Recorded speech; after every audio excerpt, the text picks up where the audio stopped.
हम लोग ईश्वर को जानना चाहते हैं, ईश्वर दर्शन प्राप्त करना चाहते हैं। तो इसके लिए यह आवश्यक है कि हम ये जाने कि ईश्वर क्या है। तो परम पूज्य गुरु महाराज ने ये बताया कि साइंस भी ये मानती है कि एक अज्ञात शक्ति है जो इस संसार को चलाती है और इसकी रचना करती है। आप देखें कि हर जाति का जो सेल है, कोशिका है, उसके अंदर उस प्राणी की पूरी रचना कि उसका शरीर कैसा होगा, रंग कैसा होगा, दांत कैसे होंगे और नाड़ियां कहाँ होंगी, ये सब छिपा रहता है। एक बीज है, उसके अंदर ये छिपा रहता है कि कौन सा पेड़ होगा, कितनी ऊंचाई होगी, पत्ते कैसे होंगे, किस ऋतु में फल आएंगे और फल कैसे होंगे, मीठे, खट्टे, कड़वे। और जब कोशिका में अंदर जाते हैं तो वहां पे डीएनए, आरएनए, प्रोटीन, कार्बोहाइड्रेट। तो साइंस भी मानती है कि एक अज्ञात अद्भुत शक्ति है जो ये सब रचना करती है और चलाती है। तो मनुष्य ने इन अनंत शक्तियों के समूह को ईश्वर कहा। वो ऐश्वर्य वाला होने के कारण उसको ईश्वर कहा गया। और ये प्रत्येक पदार्थ में सूक्ष्म रूप में छिपा रहता है और अनुभव ज्ञानियों के लिए वो ज्ञात है, और जो अंतर की साधना नहीं करते उन मूर्खों के लिए वो अज्ञात है। और ईश्वर दो रूपों में रहता है, वो साकार भी है, निराकार भी है, वो सगुण भी है, निर्गुण भी है। जब वो तीनों गुणों सत, रज और तम से परे त्रिगुणातीत होकर निर्विकार रूप में दृष्टा रहता है, तो वो निराकार और निर्गुण कहलाता है। और जब वो सृष्टि की रचना करते हुए किसी रूप में स्वयं को प्रकट कर देता है तो वो साकार और सगुण कहलाता है। कपिल मुनि ने कहा है पुरुष विशेष ईश्वर, कि जिस पुरुष में वो विशेष शक्तियां प्रकट हो जाती हैं वही ईश्वर है। परम पूज्य गुरु महाराज ने कहा कि हमारा भी यही मत है कि गुरु ही ईश्वर होता है। और भगवान कृष्ण ने भी कहा है कि सर्वधर्म परित्यज्य माम एकम शरणम व्रज, कि तू केवल एक मुझे ही मान, मुझे ही नमस्कार कर और मेरी ही पूजा कर और अपनी सारी इच्छाएं छोड़कर मेरी इच्छा वाला मन मना बहो। तो हम जब किसी महात्मा के पास जाते हैं तो हमारी भी इच्छा करती है कि हम भी उनकी भांति लक्ष्य को प्राप्त कर लें। सारे संकल्प छूट जाते हैं, लेकिन कुछ ही समय में एक नई इच्छा आ जाती है कि हम भी उन्हीं की तरह मान प्रतिष्ठा को प्राप्त करें।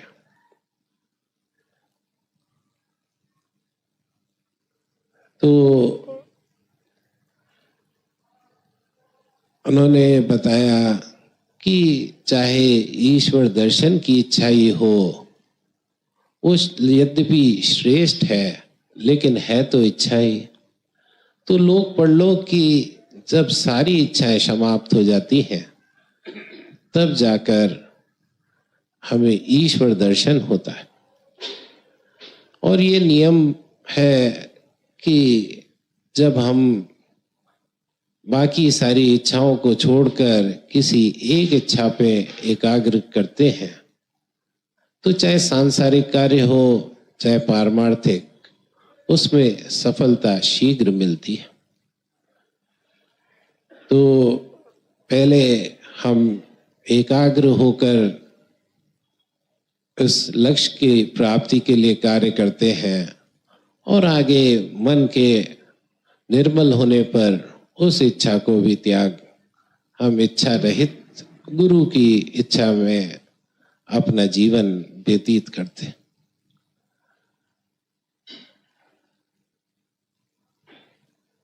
और इस मार्ग में चलने पर जो मान प्रतिष्ठा है उसमें लोग हमें फंसाते हैं। कोई भगत जी कहने लगता है, कोई महात्मा, कोई ब्रह्मचारी, कोई मुनि कहता है। तो गुरु महाराज ने बताया कि तुम गुरु मत बनो, मुनि मत बनो, तुम सच्चे मानव बनो, क्योंकि मानव ही ईश्वर दर्शन का अधिकारी है। कि बनावट से दूर रहो, कि जो बनेगा वो ही बिगड़ेगा। इसीलिए परम पूज्य मजले भैया कहते थे कि बनावट या डबल कैरेक्टर से दूर रहो। और जहाँ तक अपनी इच्छाओं को गुरु की इच्छा में मिलाने की बात है, तो आपने रामाश्रम सत्संग के जिस भी किसी महापुरुष का सानिध्य प्राप्त किया तो आपने देखा होगा कि उनकी स्वयं की किसी की कोई इच्छा नहीं थी। तो ये जो दो वस्तुएं हैं, एक ज्ञान है और एक धन। जो धन का बोझ है वो सर पर रहता है और जो ज्ञान का बोझ है वो हृदय पर रहता है। तो सर का बोझ त्यागना तो तब भी सरल है, लेकिन जो भीतर का बोझ है उसको त्यागना बहुत मुश्किल है।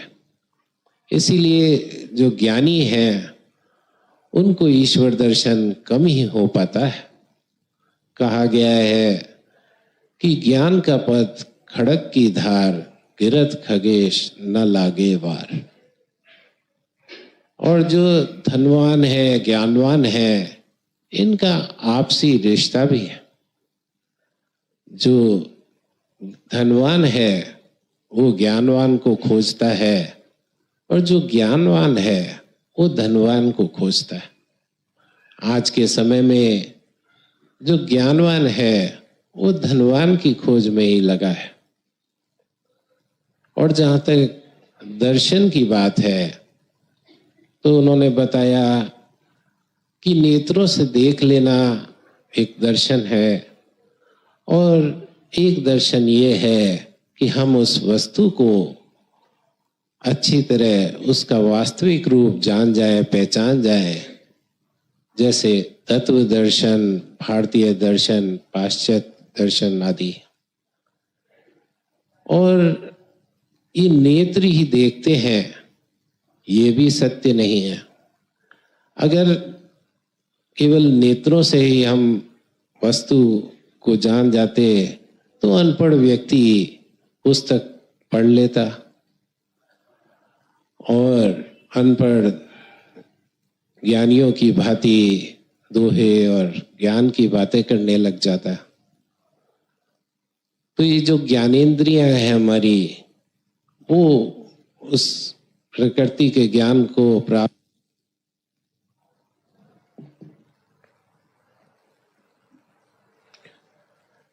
वो जो सूक्ष्म हैं उनको तो हमारी जो ज्ञानेंद्रियां हैं वो ज्ञान को सूक्ष्म इंद्रियों को देती हैं, जो मन, बुद्धि, अहम।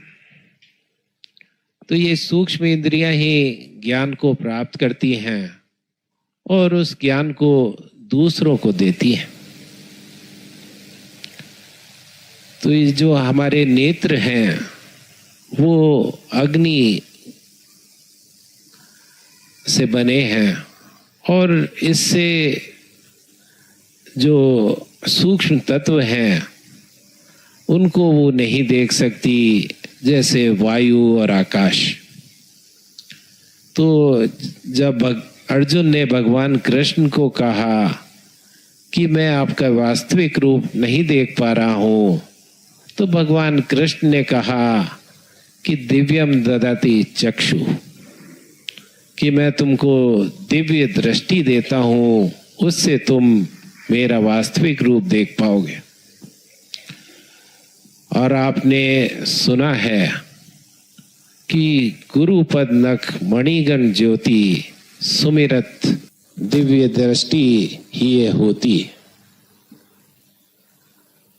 कि गुरु के जो प्रकाश में, उसके सुमिरन में हृदय में दिव्य दृष्टि प्राप्त होती है। तो यही कार्य अभी हम लोगों ने किया। तो जब हम गुरु के प्रकाश में लय हो जाते हैं तो ना तो हमें अपना ध्यान रहता है, न प्रकाश का ध्यान रहता है, न गुरु का ध्यान रहता है, न ध्याता, ध्येय और ध्याना, इन तीनों का लोप हो जाता है। तो उस अवस्था को समाधि कहते हैं। तो इनमें कई तरह की समाधियों से गुजरते हुए इस अवस्था में हमें ईश्वर दर्शन प्राप्त होता है। लेकिन दिक्कत एक ही है कि हमारा मन तो ध्यान में लगता ही नहीं है। एक विचार छोड़ते हैं, दूसरा विचार पकड़ जाता है। तो कब हम निर्विचार अवस्था में पहुंचेंगे, कब समाधि में पहुंचेंगे? तो इसके लिए परम पूज्य गुरु महाराज से प्रार्थना करें कि वो हमारी सुरती की धार अपने में मिलाए रखे, ताकि हम भी इन सारी स्थितियों को प्राप्त कर सकें। 2 मिनट आंख बंद कर परम पूज्य गुरु महाराज का ध्यान करें और उनको ये नैवेद्य अर्पण करें और उनसे ये प्रार्थना करें कि वो हम सबको इतनी शक्ति प्रदान करें कि हम उनके बताए मार्ग पर चल सकें।